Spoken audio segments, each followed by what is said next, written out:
इस सीरीज़ में मैं आप लोगों को जेईई या TG2 पेपर के बताऊंगा टॉपिक वाइज एनालिसिस कि किस टॉपिक से कितने क्वेश्चंस आए, उनका सॉल्यूशन, टॉपिक वाइज सॉल्यूशंस, और बताऊंगा प्रेडिक्टिव क्वेश्चंस। मतलब उन सॉल्यूशंस के दौरान ही मैं आप लोगों को बताऊंगा कि क्या और क्वेश्चंस यहाँ से बन सकते हैं। होपफुली ये सीरीज़ आप एंजॉय कर रहे होंगे। अगर ऐसा है तो लाइक, शेयर और सब्सक्राइब कीजिएगा, ये मेरे को मोटिवेट करता है। Thank you. हेलो स्टूडेंट्स, कैसे हैं आप सब लोग। मैं चंद्र प्रकाश और आप लोगों का स्वागत करता हूं क्रेस्ट फोरम के ऑनलाइन वीडियो सीरीज़ में। इस लेक्चर में हम लोग UPPCL जेईई 2019 का शिफ्ट 2 का जो नवंबर का पेपर है उसको हम सॉल्व कर रहे हैं। 2 टॉपिक मैं आज लेके आया हूं आप लोगों के सामने। आप लोग देख रहे होंगे बेसिक इलेक्ट्रिकल में 4 क्वेश्चन आए हुए हैं और अल्टरनेटिंग करंट में 5 क्वेश्चन आए हुए हैं। तो कुल मिला के 9 क्वेश्चन का हम लोग सोल्यूशन करेंगे इसमें, और जो सोल्यूशन के साथ साथ करेंगे कि उससे जुड़े हुए क्वेश्चंस भी क्या रहते हैं। एक बात मैं आपको बोल दूं कि पिछले लेक्चरों में हम लोग जो इससे पहले का लेक्चर है उसमें हम लोगों ने डिटेल्ड एनालिसिस की थी, टॉपिक वाइज एनालिसिस की थी कि कौन से टॉपिक से कितने क्वेश्चन बने हैं इसी शिफ्ट 2 के पेपर में। तो आप प्लेलिस्ट में जा सकते हैं, जॉब का ब्रह्मास्त्र सीरीज़ में देखेंगे, वहाँ पर साफ आपको दिख जाएगा। प्लेलिस्ट के अंदर जाइए, आपको लाइन से लेक्चर मिल जाएंगे जिसमें आपको क्या रहेगा, आपके पास एनालिसिस मिल जाएगी आपको शिफ्ट 2 के पेपर की, इसी पेपर की, किस टॉपिक से कितने क्वेश्चन आए हुए हैं। चलिए अपने सोल्यूशन को आगे ले जाते हैं। अल्टरनेटिंग करंट में आप लोग देख सकते हैं कि किस तरीके से 5 क्वेश्चन भी, एक क्वेश्चन इंडक्टर का है और 4 क्वेश्चन कैपेसिटर से जुड़े हुए हैं, और बेसिक इलेक्ट्रिकल में 4 क्वेश्चन हैं। तो हम लोग अपने पहले क्वेश्चन से शुरू करते हैं। चलिए पहला क्वेश्चन अगर हम बात करते हैं,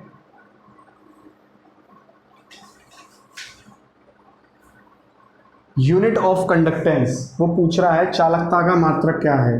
तो सबसे पहले समझते हैं कंडक्टेंस क्या होता है। वो कंडक्टेंस होता है G, चालकता जिसको बोलते हैं। और ये जो G होता है ये 1/R होता है, जिसमें रेजिस्टेंस की यूनिट होती है ओम। तो G की जो यूनिट बनती है वो क्या बनती है, ओम इनवर्स, या फिर उल्टा ओम, या फिर मोहो, या फिर सीमेंस। तो ये 4 यूनिट इसकी बनती हैं।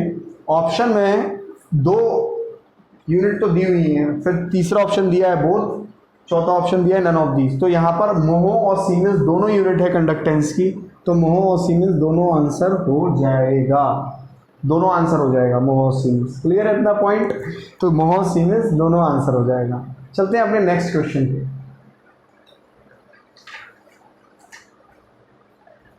चलिए नेक्स्ट क्वेश्चन है, बड़ा ही थ्योरेटिकल क्वेश्चन है नेक्स्ट। तो देखिए नेक्स्ट क्वेश्चन ये बन जाता है, aluminium is made from, aluminium किसका बनता है। 4 ऑप्शन इसने दिए हुए हैं, aluminium dioxide, ferric oxide, aluminium oxide, aluminium trioxide. तो देखिए एल्यूमिनियम जो ओर होता है, अयस्क होता है, कौन सा अयस्क होता है, बॉक्साइड जिसे बोलते हैं। तो ये जो बॉक्साइड जो होता है, ये जो ओर होता है, इससे एक्सट्रैक्ट किया जाता है, इससे निकाला जाता है। इसके अंदर से हम एल्यूमिनियम रिफाइन कर करके, छान के, मतलब केमिकली, तो इससे यहाँ से बॉक्साइड से हम लोग एल्यूमिनियम निकालते हैं। ये जो बॉक्साइड है, ये क्या होता है, ये एल्यूमिनियम ऑक्साइड ही होता है, ये कुछ नहीं है, ये एल्यूमिनियम ऑक्साइड है। और आपको मैं बता दूं ये जो क्वेश्चन है, ये क्वेश्चन 1-2 शिफ्ट में और आ चुका है इन्हीं में, मतलब ये शिफ्ट 2 चल रही है, शिफ्ट 3 या शिफ्ट 4 में है ये क्वेश्चन, मेरे को याद है, मैंने देखा था ये क्वेश्चन। तो ये एक बात है। दूसरी चीज़ जो सबसे इम्पोर्टेंट है, जिस प्रोसेस के थ्रू, जिस प्रक्रिया के थ्रू एल्यूमिनियम निकाला जाता है इस अयस्क से, उसको बोलते हैं बेयर्स प्रोसेस। तो बेयर्स प्रोसेस से बॉक्साइट या फिर एल्यूमिनियम ऑक्साइड में से हम लोग एल्यूमिनियम को निकालते हैं।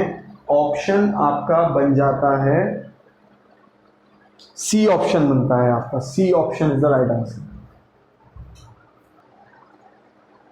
चलिए नेक्स्ट क्वेश्चन हम लोग देख लेते हैं। नेक्स्ट क्वेश्चन में क्वेश्चन नंबर 3 जो है उसने एक सर्किट दे रखा है जिसमें 100 वोल्ट है, आर है, देख रहे होंगे आप, 8 एम्पियर का करंट है, 10 ओम इस तरीके से लगा हुआ है। अब हमें इस आर रेजिस्टेंस की वैल्यू पता करनी है। देखिए ये दोनों रेजिस्टेंस पैरेलल में हैं। पैरेलल में जब भी सिमिलर रेजिस्टेंस होते हैं तो टोटल रेजिस्टेंस R/2 हो जाता है। तो ये कितना हो गया 5, और बाकी की चीज़ एज इट इज लिख दो। अब आप देखिए ये जो करंट है I, तो यहाँ पर टोटल करंट क्या होगा किसी भी सर्किट में, सीरीज। अब ये सीरीज है ना, ये सारे सीरीज में तो ही है, तो टोटल रेजिस्टेंस, टोटल करंट कितना होगा, total voltage upon total resistance. तो टोटल वोल्टेज कितना है यहाँ पे 100, और टोटल रेजिस्टेंस कितना है यहाँ पे R+5। अब देखिए टोटल करंट इसने दिया हुआ है क्वेश्चन में ही 8 एम्पियर दिया हुआ है। अब देखिए 8 = 100/R/R+5। सो सॉल्व कर लीजिए। 8R+40 = 100, R = 60/8, ये हो जाएगा 7.5 ओम। तो आपका ऑप्शन क्या बनेगा इस क्वेश्चन का answer? C is the right answer.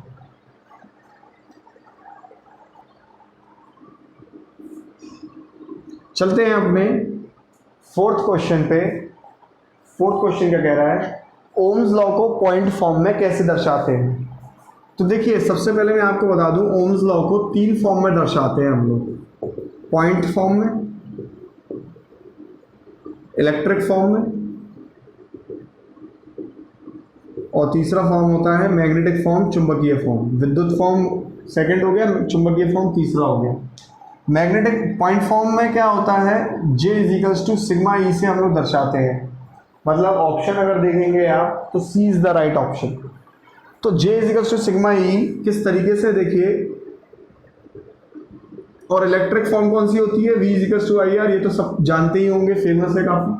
ये जो पॉइंट फॉर्म है ये इलेक्ट्रोमैग्नेटिक फील्ड थ्योरी EMFT में काफ़ी यूज़ होती है, point form electromagnetic field theory में। और magnetic form phi = F/S, F होता है MMF अपॉन S होता है रिलक्टेंस, और F से होता है फ्लक्स। तो मैग्नेटिक फॉर्म्स का ओम लॉ ये है। अब इसको अगर खोलें तो देखिए किस तरीके से ओम्स लॉ हम लोग कर सकते हैं। सिग्मा क्या होता है, विशिष्ट। सिग्मा क्या होता है, कंडक्टिविटी, या फिर हिंदी में बोलते हैं विशिष्ट चालकता। रो क्या होता है, स्पेसिफिक रेजिस्टेंस, स्पेसिफिक रेजिस्टेंस, या फिर क्या बोलते हैं रो को, विशिष्ट प्रतिरोध। देखिए ये सब छोटी छोटी बातें हैं तो शायद आपको पता ही होंगी। तो सिग्मा अभी क्या होता है, सिग्मा होता है 1/ρ, तो यहाँ पे 1/ρ हो गया। ई होता है electric field intensity, electric field intensity, तीव्रता, विद्युत क्षेत्र तीव्रता, विद्युत क्षेत्र तीव्रता। और इलेक्ट्रिक फील्ड क्या होता है, V/d, वोल्टेज प्रति दूरी, वोल्टेज प्रति दूरी। तो जो वोल्टेज प्रति दूरी हुआ वो ये हो गया।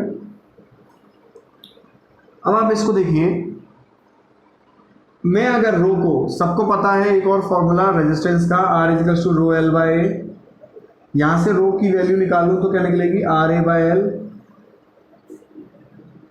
J current density, current density को हम लोग क्या लिखते हैं, करंट घनत्व, धारा घनत्व इसे बोलते हैं। तो धारा घनत्व क्या हुई, current per unit area, current प्रति कटाक्ष क्षेत्रफल धारा घनत्व होता है I/A 1/ρ। अच्छा, रो की वैल्यू अगर हम यहाँ से लिखें तो क्या लिख देंगे, RA/L, ऊपर L चला गया, V/d। तो देखिए यहाँ पर इलेक्ट्रिक फील्ड में क्या है, अगर आप देखेंगे इलेक्ट्रिक फील्ड में क्या है, वोल्टेज प्रति दूरी, मतलब वोल्टेज पर यूनिट डिस्टेंस, मतलब ये भी एक डिस्टेंस क्वांटिटी है और ये एल भी एक डिस्टेंस है, तो डिस्टेंस से डिस्टेंस कट जाएगा, ये एरिया से एरिया कट जाएगा, यहाँ बचा V बाय आर जो कि बन जाएगा क्या, V equals to I R. इस तरीके से देख सकते हैं पॉइंट फॉर्म हम लोगों ने शुरू किया था और इलेक्ट्रिक फॉर्म हम लोग लेके आ गए। तो ये प्रूफ होता है कि इस तरीके से ओम्स लॉ हमारा 3 फॉर्म में लिखा जाता है। बहुत इम्पोर्टेंट है, बुरी तरीके से याद रखना है आपको। ये हो सकता है कुछ लोगों को नहीं पता हो, मुझे कमेंट करके ज़रूर बताइएगा कि आप लोगों को पता था ये या नहीं पता था।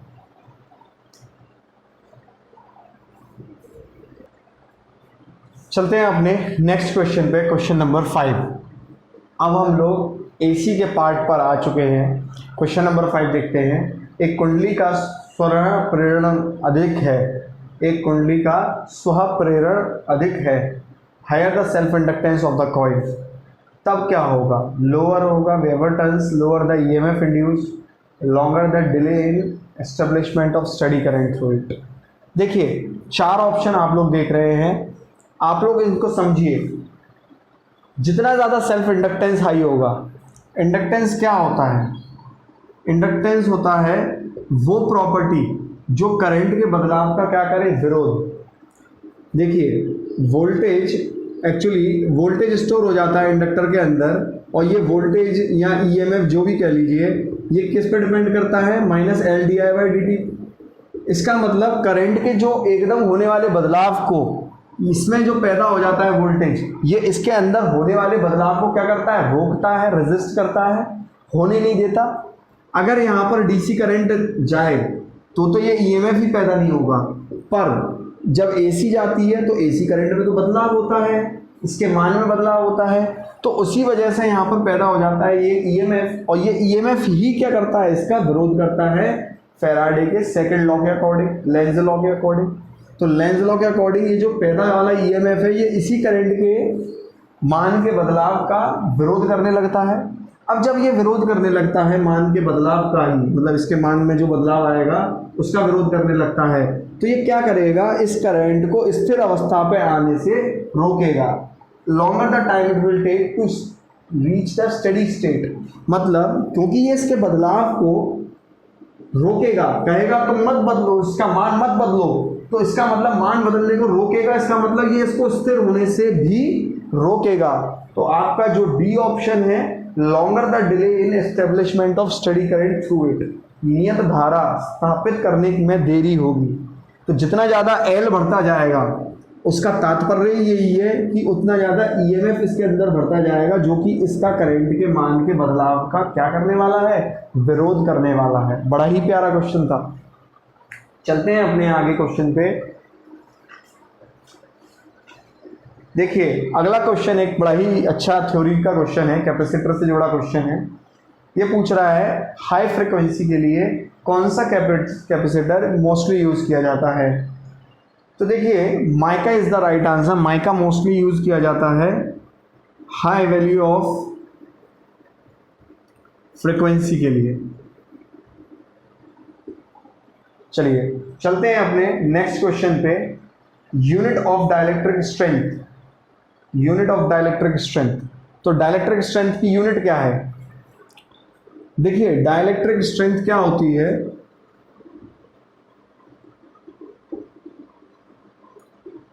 डाइलेक्ट्रिक स्ट्रेंथ कुछ नहीं, एक इलेक्ट्रिक फील्ड की ही वैल्यू होती है जिस पर कोई इंसुलेटर क्या हो जाए? पोलराइज्ड हो जाए, कोई कुचालक क्या हो जाए? ध्रुवीकरण कर जाए और वो चालक की तरह काम कर जाए। मैं दोबारा रिपीट कर रहा हूँ, डाइलेक्ट्रिक स्ट्रेंथ वो इलेक्ट्रिक फील्ड का मान है, डाइलेक्ट्रिक स्ट्रेंथ इलेक्ट्रिक फील्ड का वो मान है जिस पर कुचालक ध्रुवीकरण करके चालक बन जाता है। Value of electric field at which insulator turns out into conductor by the help of polarisation process. ध्रुवीकरण होने के कारण कुचालक चालक की तरह काम करने लगता है, वो वैल्यू होती है डाइलेक्ट्रिक स्ट्रेंथ। या हम लोग बात करें, अब आप एक चीज़ देखिए, डाइलेक्ट्रिक स्ट्रेंथ क्या है, अपने आप में एक इलेक्ट्रिक फील्ड है, और इलेक्ट्रिक फील्ड की वैल्यू अभी मैंने आपको बताई थी। इलेक्ट्रिक फील्ड तीव्रता, विद्युत क्षेत्र तीव्रता क्या होता है, वोल्टेज प्रति दूरी, वोल्टेज पर डिस्टेंस। तो ये क्या हो जाएगा, वोल्ट पर मीटर। ये क्या हो जाएगा, वोल्ट पर मीटर हो जाएगा। चलते हैं अपने नेक्स्ट क्वेश्चन पे।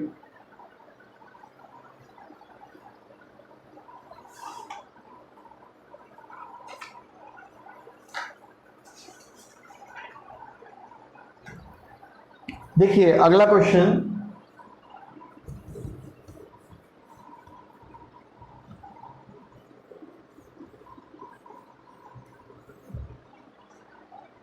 देखिए अगला क्वेश्चन क्या कह रहा है,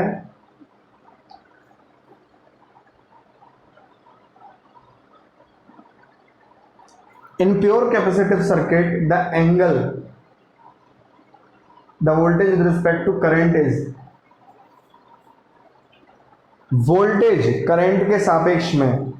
देखिए किसी भी प्योर सर्किट के, किसी भी कैपेसिटिव प्योर सर्किट में अगर आप कोई वोल्टेज लगा रहे हैं यहाँ पे और ये आपका करंट बह रहा है, तो सबसे पहली चीज़, इसमें करंट हमेशा लीड करेगा और वोल्टेज हमेशा क्या करेगा, लैग करेगा 90 डिग्री। एक बात मैं आपको बता देता हूँ, इसको याद करने का एक बहुत बेहतरीन तरीका बता देता हूँ ताकि आप कभी ना भूलो, ताकि आप कभी ना भूलो। और वो तरीका क्या है, आईसी। देखो हम लोग घर में टीवी में, फ्रिज में, एसी में, कूलर में आईसी इस्तेमाल करते हैं, कंप्यूटर में आईसी इस्तेमाल करते हैं, तो सेम वही आईसी आपको शॉर्टकट है याद रखने का। मतलब कि कैपेसिटर में आई पहले आएगा, माने आई लीड करेगा। कैपेसिटर में आई पहले आएगा, माने आई लीड करेगा। तो आई लीड किससे करेगा, जाहिर सी बात है वोल्टेज से करेगा। कितना करेगा, क्योंकि प्योर है तो 90 डिग्री करेगा। अब देखो सवाल का पूछने का बड़ा अच्छा तरीका था, तरीका जानिए। In pure capacitive circuit the angle, वो pure capacitive circuit angle the voltage with respect to current.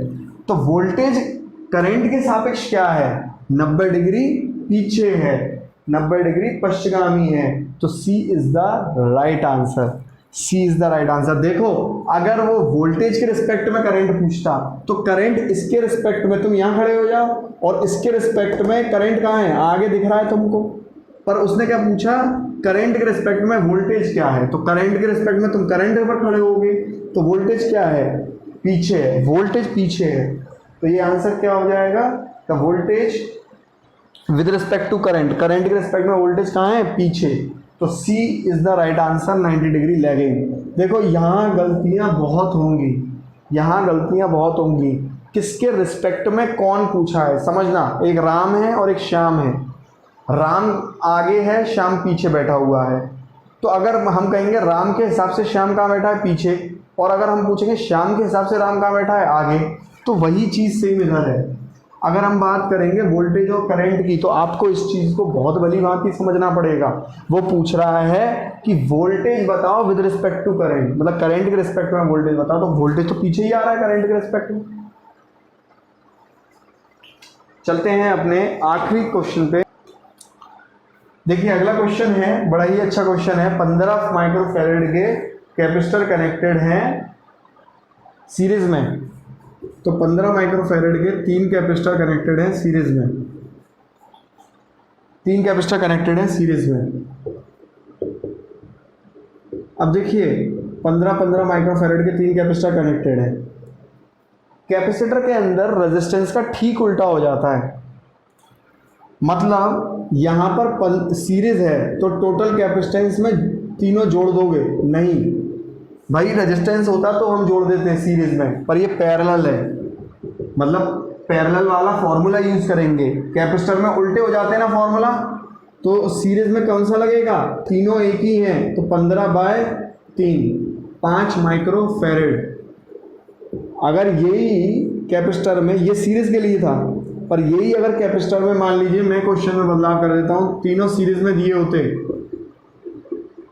15 microfarad के, अगर तीनों सीरीज में लगाए हुए होते 15 माइक्रोफैरेड के, तो यहाँ टोटल कैपेसिटेंस क्या होता। अब ये पैरेलल में कनेक्टेड है, तो इसका फॉर्मूला रेजिस्टेंस के पैरेलल का नहीं लगेगा, पर रेजिस्टेंस का सीरीज वाला लगेगा, मतलब तीनों जुड़ जाएंगे, तब 45 माइक्रोफैरड हो जाता।